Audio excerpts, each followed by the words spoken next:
Hi guys, so I thought I would do a little update for my bookshelves. So I have a lot of books sat beside me. Some are from book swaps, some are from Asda, Waterstones, the works. So let's just get into it. So this is the Caraval trilogy, which I got from the works for only £12. And I've been wanting this for ages because it's the trilogy that comes before the Once Upon a Broken Heart trilogy by Stephanie Garber. I haven't read this yet though, even though I love the Once Upon a Broken Heart trilogy, and I know there is a bit of Jax's beginning part but before that in this, so I've been wanting to pick these up. So the back of it says, "Remember, it's all a game. Whatever happens beyond this gate may frighten or excite you, but don't let any of it trick you. Once a year, the infamous Master Legend hosts Caraval. Open only to those who have been invited, this year the week-long game is on Legend's glittering Isla de los Señores. I'm not sure if I pronounced that right. Where the winding streets are an elaborate snow-covered maze and the people are never who they seem. At midnight on the first day, the show begins and the visitors become players. Each of them is vying for the coveted prize, a single wish. All they must do is unravel the mystery of Caraval, but in a game where danger hides behind every charming smile, winning isn't without loss, and their wish might be their last." So that's the blurb for the first one, and then it just follows on playing the game. And then these are from Waterstones. They had a half-price hardback sale, so I got a couple. So first we've got Unraveller, which is just stunning. I hadn't heard of this before, but after seeing it and it only being half price, and look at those edges, and reading the blurb, it just seems perfect. It doesn't have anything on there, but it does have these details on the spine.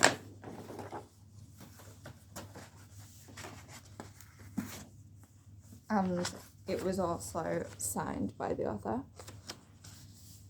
So the back says, "You can't cure a curse, you have to unravel it. You have to find the reasons that wove it and work out how to pull those threads loose." So the blurb says, "In a world where anyone can create a life-destroying curse, only one person has the power to unravel them. Keelan does not fully understand his talent, but helps those transform maliciously, including Nettle. Recovered from entrapment in a bird form, she is now his constant companion and closest ally. But Keelan has also been cursed. Unless he and Nettle can remove his curse, Keelan is in danger of unraveling everything and everyone around him." So yeah, so I can't wait to give that a go. Next, I got Stone Blind by Natalie Hayes, and it's just pretty anyway, and it's half price. But I managed to find the only one in the store that has the sprayed edges, and I grabbed it the second I saw it because I've been wanting to read this. "So to mortal men we are monsters. Because of our flight, our strength, they fear us, so they call us monsters. Medusa is the sole mortal in a family of gods. Growing up with her Gorgon sisters, she begins to realize that she is the only one who experiences change, the only one who can be hurt, and her mortal lifespan gives her an urgency that her family will never know. When the sea god Poseidon commits an unforgivable act in the temple of Athena, the goddess takes her revenge where she can, and Medusa is changed forever. Writhing snakes replace her hair, and her gaze now turns any living creature to stone. The power cannot be controlled. Medusa can look at nothing without destroying it. She is condemned to a life of shadows and darkness, until Perseus embarks upon a quest to fetch the head of a Gorgon." And then it's just got the little Medusa thing there. I've always been kind of obsessed with the Greek goddess stories and Medusa in particular, so I can't wait to read that. Next, I got Alone with You in the Ether, which was also half price, and it's got this like sprayed edge with the little honeycomb things. I didn't notice when I bought it is a little bit damaged on the cover, but it's at the back and you can barely see it, so it's fine.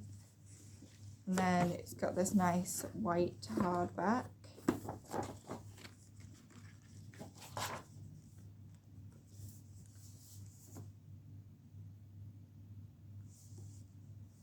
Chicago sometime.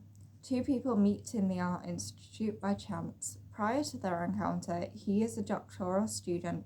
He manages his destructive thoughts with compulsive calculations about the time travel. She is a bipolar counterfeit artist undergoing court-ordered psychotherapy. By the end of the story, these things will still be true, but this is not a story about endings. For Reagan, people are predictable and tedious, including and perhaps especially herself. She copes with the dreariness of existence by living impulsively, sometimes imagining a new alternate timeline is created in the wake of every rash decision. To Aldo, the world feels disturbingly chaotic. He gets through work and life by erecting a wall of routines, a backbeat of rules and formulas that keep him going. Without them, the entire framework of his existence would collapse. For Reagan and Aldo, life has involved resigning themselves to society's expectations, but could 6 conversations with a stranger be the variable that disrupts the entire simulation? So I think that sounds really interesting, so I'm going to give that a go. And it is kind of a short book as well. So this I actually got off Vinted. I've been wanting this for a while. It came out last year, I think. It's a little bit damaged around the edges, but it's pretty good condition and it only cost me £3, so I'm quite happy. It's Do No Harm by Jack Jordan, and it has the Waterstones Heartbeat sprayed edge, which I've been looking for. My child has been taken and I've been given a choice. Kill a patient on the operating table or lose my son forever. The man lies on a table in front of me. As a surgeon, it's my job to save him. As a mother, I know I must kill him. You might think that I'm a monster, but there really is only one choice. I must get away with murder or I will never see my son again. I've saved many lives. Would you trust me with yours? I think that's a really interesting question about what you would do in that situation and I love crime stories anyway, so I'm excited to get to that. So next, we've mostly got paperbacks now. So I got this the day after it came out because I was obsessed with the Jigsaw Man, and this follows it right on from the end page. So this is The Binding Room by Nadine Matheson. So that was from Asda on there, buy a 2 for £8 deal. So it says, in this room, no one can hear you scream. The serial crimes unit are called in to investigate when a local pastor is found stabbed to death. As D.I. Henley assesses the crime scene, she discovers a hidden door that conceals a room set up for torture. And bound to the bed in the middle of the room is the body of a man. When another body is found and also tied down, Henley realizes there's someone out there torturing innocent people and leaving them for dead. But why? There's nothing that connects the victims. They didn't know each other, their paths never crossed, but someone has targeted them, and it's up to Henley and the SCU to stop them before they find another binding room. I've been waiting for the paperback version of this for so long because I prefer having all paperbacks or all hardbacks, and I've got the Jigsaw Man in a paperback, so when it came out I knew I had to grab it. Next is Cat and Mouse by MJ Arledge, And this is the most recent, I think, out of the Helen Grace detective stories. I'm pretty sure I have all of them now. And this came out in hardback a while ago, but I wanted the paperback version. So it says, a scratching at the window, a tap on the door. What if, this time, someone is out there? A silent killer stalks the city, targeting those home alone at night, playing a deadly game of cat and mouse with the victims. As panic spreads, DI Helen Grace leads the investigation, but is herself a hunted woman, her every step shadowed by a ruthless psychopath bent on revenge. As she tracks the murderer, Grace begins to suspect there is a truly shocking home truth that connects these brutal crimes, but what she will find is something more twisted than she could ever suspect. So this is from the Eeny Meeny series. That's the first one in all of them. And there's a lot of the books now, but I loved that book. And I'm on book 3 now, and so I've got a while to go, but I needed it. That was also from Asda. This one I didn't see much about, except I think I saw it on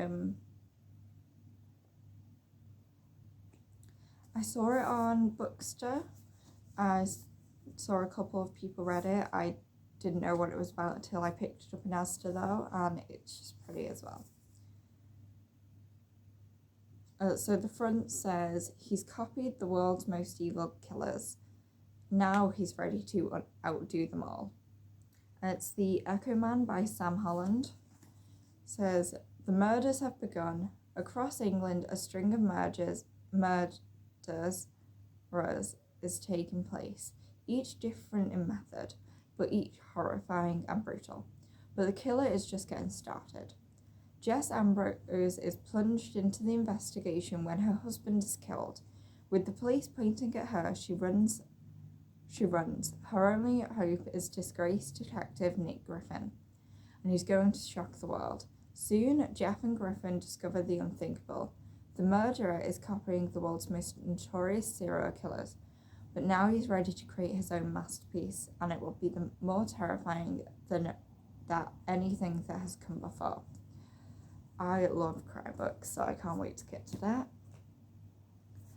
So next this was a book swap that I got from someone on Instagram. If you want to take part, by the way, I host them every couple of months on my Bookstagram, which will be in the description. So I got sent the fine print by Lauren Asher, and I've been wanting to read this trilogy for ages, and so now I've got the first one I have to start reading. She also sent me a face mask and a bookmark and just a little note. So I'm keeping all those in there until I get around to reading it. It says, Rowan, I'm in the business of creating fairy tales. Production companies, 5-star hotels, theme parks, everything can be mine if I renovate Dreamland. Hiring Zara was a great plan, until I fell for her. By the time I realized where I went wrong, it was too late. People like me don't get happy endings, but not when we're designed to ruin them. Zara, after submitting a drunk proposal or criticizing Dreamland's most expensive ride, I should have been fired. Instead, Rowan Kane offered me a dream job. The catch, I had to work for the most difficult boss I'd ever met.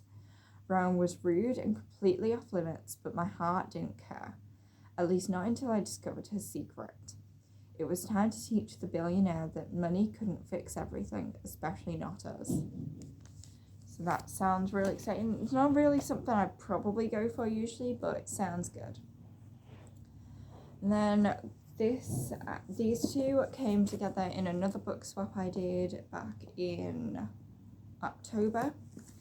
So we've got Then She Was Gone by Lisa Jewell, which says, a missing girl, a buried secret. She was 15, her mother's golden girl. She had her whole life ahead of her. And then, in the blink of an eye, Ellie was gone.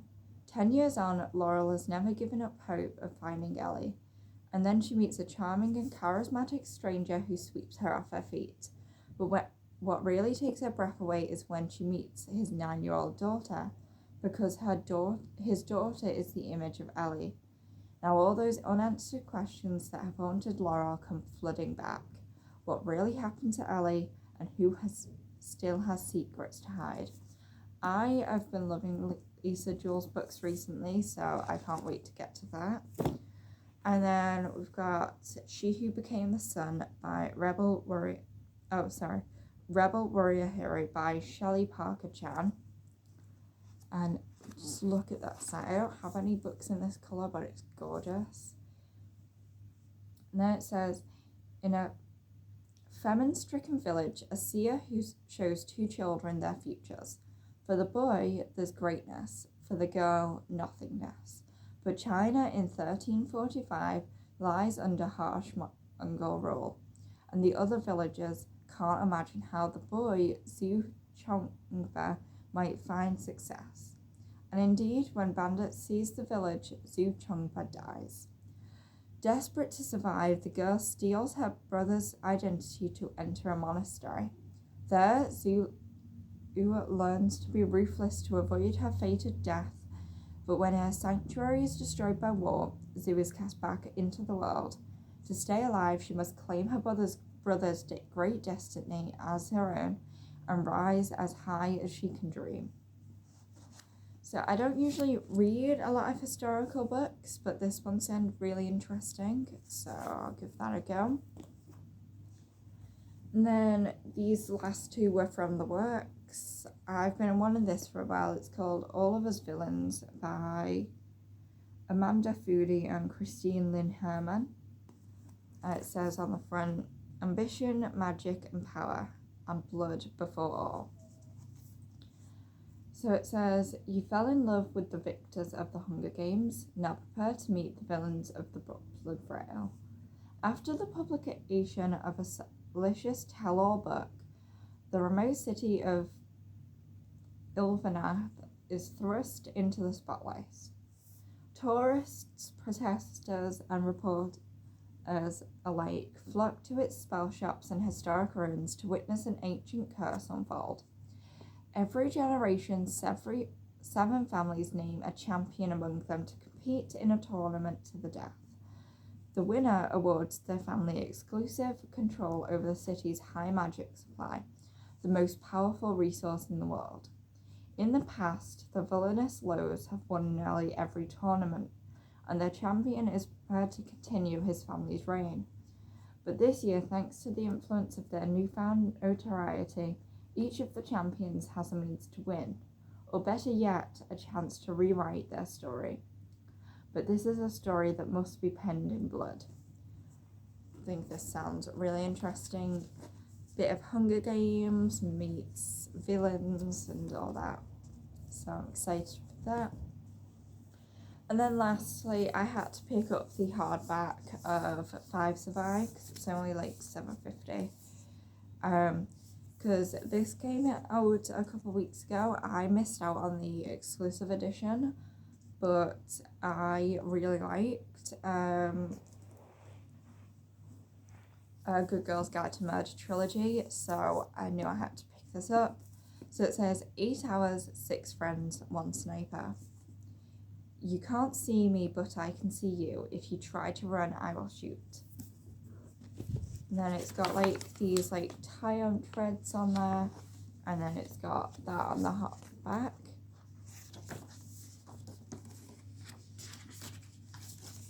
And it says, Red Kenny is on a road trip for spring break with 5 friends. Red's best friend, her older brother, his perfect girlfriend, a secret crush, and a classmate. When their RV breaks down in the middle of nowhere, they soon realize that this is no accident. They have been trapped by someone out there in the dark, someone who clearly wants one of them dead. With 8 hours until dawn, the 6 friends must escape, or work out which one of them is the target. Buried secrets will be forced to light, and tensions inside the RV will reach deadly levels. Not all of them will survive the night. So this reminds me, with the top sentence especially, a bit about One of Us is Lying by Karen McManus, which I loved that story. And it just sounds interesting trying to outrun a sniper, and it goes along 8 hours, and you can see the different pages with the hour marks on there. So I know a couple of people have been trying to read it within those time frames, so I might try doing that. But yeah, I just knew I had to pick that up.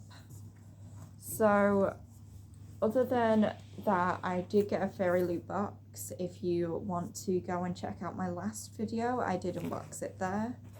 And then check out my Bookstagram, which will be down below. So that is all of the books that I've gotten recently. So yeah, I hope you enjoy it. Like, comment and subscribe, and I'll have a new video up soon. Bye.